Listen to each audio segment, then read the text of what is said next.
Təsəvvür edin, şagird 2 ildən artıqdır ki, çiynində çanta məktəbə gedib gəlir. İndi isə valideyninə deyilib ki, uşağın məktəbdə qeydiyyatı yoxdur. Belə bir problem Yevlaxın Xanabad kəndində yaşanıb. Uşağın valideyni Xəzər xəbərə müraciət edib. Məsələyə aidiyyatı qurumdan cavab almışıq. Təfərrüatları izləyək.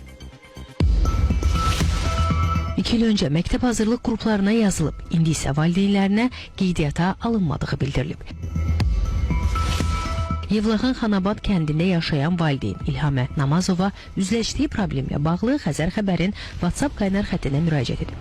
O, oğlunun 2023-cü ildən Xanabad kənd orta məktəbinin hazırlıq qrupuna qəbul olunduğunu bildirib. 2023-cü ildə uşağı gətirib məktəbə qeydiyyata almışıq qanun şəklində. İndi 2025-ci ildə bizə gəlib məlumat verirlər ki, uşaq qeydiyyatda yoxdur. 2024-dən 2025-in qeydiyyatı yoxdur. Neçə gündür oktyabrın 17-sindən Yevlax regional adalı olmuşuq. 3 nömrəli məktəbində yanında, Mütvar müəllimi də yanında olmuşuq. Yevlax rayonu Xanabad məktəbinin direktorunda yanında olmuşuq. Bizim məsələmizi həll eləmirlər. Valideyn bildirir ki, uşaq ötən illər ərzində təhsil ocağında dərslərə gedib gəlib. İndi isə qeydiyyatсız olduğu bildirilib. O nə deməkdir? 3 ildir bu uşağı mən məktəbə gətirib aparıram.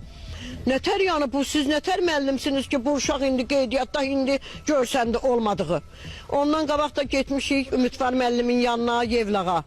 Oradan bizə deyibdi ki, yer yoxdur, nəsə xala gözləyirik, yer açılır, açıldı yer. Söynə gəlmişik. İndi dünənki gün Şamama müəllimi uşağı əlimdə sumka aparmışam, qaytarıb bizi. Bizlik deyil, uşaq bu da sistemdə yoxdur. Xanabad kənd orta məktəbində yaşananlarla bağlı Mərkəzi Aran Regional Təhsil İdarəsindən bildirildi ki, məsələ qurumun nəzarətindədir. Şagirdin təhsil hüququnun təmin edilməsi istiqamətində hazırda zəruri tədbirlər görülür. Rahim İbrahimoğlu, Ruzana Kərimli, Xəzər xəbər.